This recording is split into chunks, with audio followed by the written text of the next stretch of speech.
Hello guys, welcome back to the channel. तो आज हम बात करने जा रहे हैं कैपिटल बजटिंग के बारे में, which is a very important topic of business finance playlist. So guys, please subscribe the channel first of all, then we will move ahead. Okay, you must have been subscribe the channel till now, so let's start. तो देखो, meaning क्या होता है। Mainly funds को invest करना ही capital budgeting कहलाता है। But एक थोड़ी टेक्निकल हम डेफिनेशन देख लेते हैं। Capital budgeting is the process by which business evaluate and select long-term investment that are consistent with its goal of wealth maximization. Capital budgeting क्या होता है? बिजनेस अपने गोल को, अपने वेल्थ मैक्सिमाइजेशन को, पैसे को बढ़ाने के लिए अलग अलग अपॉर्चुनिटीज को सिलेक्ट करती है, इवेलुएट करती है, ताकि एक अच्छे से लॉन्ग टर्म इन्वेस्टमेंट प्लान में वो अपना पैसा इन्वेस्ट कर सके और पैसा कमा सके लंबे समय के लिए। और ये जो इन्वेस्टमेंट प्लान होते हैं ये अलग अलग तरीके के हो सकते हैं, जैसे कि परचेजिंग न्यू मशीनरी और इक्विपमेंट, कि भाई अगर हम एक नई मशीनरी खरीदे तो वो अच्छा प्रोडक्शन करेगी, कॉस्ट को घटाएगी, जिससे कि हमारी कंपनी जो है ज्यादा प्रॉफिट कमा पाएगी। Expanding into a new market, कि नई मार्केट में एक्सपेंड करना चाहिए या नहीं, वो प्रॉफिटेबल होगा या नहीं।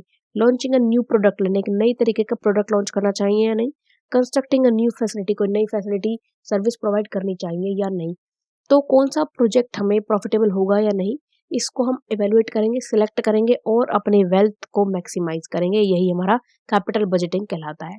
अब कैपिटल बजटिंग में स्टेप्स होते हैं, वन बाय वन देखते हैं। सबसे पहले हम आइडेंटिफाई करेंगे इन्वेस्टमेंट अपॉर्चुनिटीज को, कि क्या क्या हम कर सकते हैं। भाई सपोज आज मेरे पास पैसा तो आ गया, मेरे पास 1 करोड़ रुपए, लेकिन अब इस 1 करोड़ रुपए को इन्वेस्ट कहाँ कहाँ करना है, क्या क्या अपॉर्चुनिटीज है मेरे पास। तो देखो, कंपनी को एक्सप्लोर करनी है पोटेंशियल इन्वेस्टमेंट प्रोजेक्ट, जैसे कि न्यू इक्विपमेंट खरीदना, टेक्नोलॉजी को अपग्रेड करना, या फिर कोई नया प्रोडक्ट लॉन्च करना। अब उसके बाद वो क्या करेगी, असेंबलिंग प्रपोज्ड इन्वेस्टमेंट, जो जो इन्वेस्टमेंट का अपॉर्चुनिटी उनके पास सामने है कि भाई हम ये काम कर सकते हैं, उनको आइडेंटिफाई करके असेंबल करेगी, ताकि वो कंपेयर कर सके। ठीक है, वो प्रपोजल को कलेक्ट करेगी और उनकी वायबिलिटी चेक करेगी कि भाई क्या क्या पॉसिबल हो सकता है, क्या नहीं हो सकता। थर्ड नंबर पे हम इवेलुएट करेंगे सारे प्रपोजल को। यहाँ हम टेक्निकल काम होता है, क्योंकि ये सबसे ज्यादा क्रिटिकल पार्ट होता है पूरी प्रोसेस का। यहाँ पर हम अलग अलग कैपिटल बजटिंग टेक्निक्स का इस्तेमाल करके, जो कि मैंने ऑलरेडी आपको समझा दिया है, उन सब का इस्तेमाल करके चेक करेंगे कौन सा ज्यादा प्रॉफिटेबल है। फिर हम सबसे अच्छे प्रोजेक्ट को सिलेक्ट करेंगे उनकी फीजिबिलिटी और उनके अलाइनमेंट के कंपनी गोल के बेसिस पर, और सबसे अच्छे प्रोजेक्ट को फिर हम इम्प्लीमेंट करेंगे। एक बार वो एलोकेट हो गए तो हम उसमें फंड्स इन्वेस्टमेंट कर देंगे। फिर हम मॉनिटर करेंगे परफॉर्मेंस को, कि हमारे पास जो हमने सोचा था, जो हमारा गोल था, उसके अकॉर्डिंग हमारी रिटर्न्स आ रही है, उसके अकॉर्डिंग इनकम आ रही है या नहीं आ रही, या फिर हमें कुछ बदलाव करने की जरूरत है। ठीक है, फिर बजटिंग डिसीजन अलग अलग तरीके के होते हैं। देखो, सबसे पहला बजटिंग डिसीजन होता है हमारी फर्म की एग्जिस्टेंस पे बेस्ड, कि सबसे पहले कि हम कोशिश करेंगे कुछ ऐसा करें कि हमारा जो प्रोडक्ट की जो लागत है, जो कॉस्ट है, मैन्युफैक्चरिंग कॉस्ट है, वो कम हो जाए। या फिर हम कुछ कुछ रिप्लेस करना है, चाहे मशीन रिप्लेस करनी है, चाहे कोई प्लांट रिप्लेस करना है, चाहे बिल्डिंग रिप्लेस करनी है, वो करना है तो हम उसके रिलेटेड डिसीजन लेंगे। फिर मॉडर्नाइजेशन, अगर हमें कोई टेक्नोलॉजी अपग्रेड करना है तो मॉडर्नाइजेशन से रिलेटेड को है डिसीजन लेंगे। ओके, फिर आता है रेवेन्यू एक्सपेंशन डिसीजन। यहाँ पर हम ग्रोथ के बारे में सोचते हैं कि हमें एक्सपेंशन करनी है, कोई प्रोडक्ट लाइन, कोई प्रोडक्ट डाइवर्सिफिकेशन करना है। ओके, कि हमें भाई एक तो डाइवर्सिफिकेशन और प्रोडक्ट लाइन क्या आता है, कि भाई अभी तक तो हम 3 फ्लेवर्स दे रहे थे जूस में, अब हमें जो है 3 नए फ्लेवर लॉन्च करने हैं, टोटल 6 फ्लेवर करने हैं। या फिर एक होता है कि अभी तक तो हम जूस दे रहे थे, अब हम कोल्ड ड्रिंक्स भी देंगे। ठीक है, तो ये होता है हमारा डाइवर्सिफिकेशन और एक्सपेंशन। फिर आता है based on firm existence. Firm की एग्जिस्टेंस में क्या होता है कि हमें कोई भी प्रोजेक्ट एक्सेप्ट रिजेक्ट करना है या नहीं, और कंटिजेंट डिसीजन यहाँ पर एग्जिस्टेंस में आते हैं। देखो, फिर आता है हमारा फैक्टर्स अफेक्टिंग। कौन कौन से फैक्टर्स हमारे कैपिटल बजटिंग को अफेक्ट करते हैं। सबसे पहला कैश फ्लो। हमारी जो फोरकास्टिंग है वो क्रिटिकल है, एक्यूरेट फोरकास्टिंग करना बहुत ज़्यादा क्रिटिकल है। तो ये हमारा कैश फ्लो कम ज़्यादा होना या फिर ऊपर नीचे होना, ये अफेक्ट करता है। रिस्क, बिजनेस रिस्क हमेशा बहुत ज़्यादा होता है, इकोनॉमिक रिस्क ज़्यादा होता है, तो इसलिए कैलकुलेट करना या फिर कुछ भी अंदाजा लगाना कैपिटल बजटिंग में बहुत डिफिकल्ट होता है। टैक्सेशन, डेप्रिसिएशन होती है हमारी जो एसेट्स होती है, और टैक्स सेविंग के चक्कर में हम डेप्रिसिएट करते भी हैं, तो वो भी हमारे कैपिटल बजटिंग को अफेक्ट करता है। लीगल इन्वायरमेंट, कुछ चीज़ें बाद में गवर्नमेंट रिस्ट्रिक्ट कर देती है, नए नए लॉ बना के, जैसे कि बीच में पन्नी बैन कर दी थी, या फिर फायर क्रैकर्स बैन कर दिए। देयर आर मैनी थिंग्स, तो वो हमारी इन्वेस्टमेंट के ऊपर इम्पैक्ट कर सकती है, वेदर इट इज नेगेटिव और पॉजिटिव।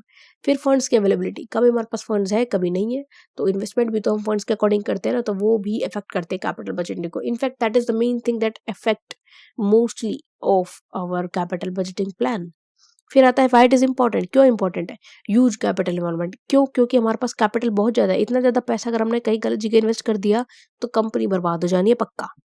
फिर आता है लॉन्ग टर्म इम्पैक्ट, और क्योंकि हमारे डिसीजन का इम्पैक्ट सालों साल पड़ने वाला है, ये कोई 1 सेकंड का खेल नहीं है कि कोई केक वॉक नहीं है कि आए गए हो गया, ठीक है? तो आपको सोच समझ के फैसला लेना है। फिर आता है रिस्क एंड अनसर्टेनिटी, यहाँ पर अनसर्टेनिटी बहुत ज़्यादा है, रिटर्न अनसर्टेन है, ज़रूरी नहीं है कि पैसा आपको मिलेगा ही मिलेगा, कि आपका प्रॉफिट होगा ही होगा। तो इसलिए आपको सारे फैसले प्रॉपर रेशियोज़ को, परसेंटेज को, प्रॉफिटेबिलिटी को कंपेयर करके लेने हैं। That is why we use capital budgeting techniques while taking investment decisions.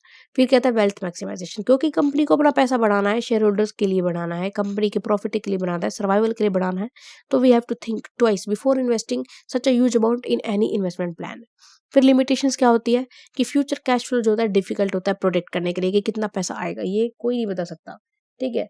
फिर वो कहता है कि the process is time consuming, process जो है टाइम कंज्यूमिंग है, कि पहले सभी रेशियो को कंपेयर करो, फिर उनको इवेलुएट करो, तो this is difficult, also time consuming, ये एक्सपेंसिव है। हमें कोई भी काम एग्जीक्यूट करने के लिए लेबर चाहिए होती है, उसको सैलरी भी देनी होती है, वो फ्री में काम तो करती नहीं है, तो एक्सपेंसिव हो जाता है। फिर हम अलग अलग मेथड को यूज़ करते हैं ना, तो डिसीजन कॉन्फ्लिक्ट कर जाता है, किसी मेथड से हो सकता है एक प्रोजेक्ट अच्छा हो और वही प्रोजेक्ट दूसरे मेथड से बेकार बताया गया है, तो बताओ कौन सा मेथड यूज़ करोगे, आप तो फंस जाओगे ना। तो this is why people get confused while using these techniques. फिर कहता है कि results depend on correct estimation of cost and return, अगर आपने कॉस्ट और रिटर्न सही कलेक्ट कर रही है, सही एक्यूरेटली मेजर करी है, तो ही आपका रिजल्ट भी टेक्निक के सही आएंगे, else you have to pay for your misuse of data. फिर वो कहता है कि limited fund make it hard to choose between good project, कि क्योंकि आपके पास फंड्स लिमिटेड है तो आपको अच्छे और बुरे प्रोजेक्ट को चूज करने में बहुत ज़्यादा दिक्कत हो सकती है। So thank you so much guys, please don't forget to subscribe the channel, also comment section में मेंशन कीजिएगा कि आपको कोई इशू तो नहीं है, ठीक है। We need your valuable feedback to improve our self. Thank you. Hello guys.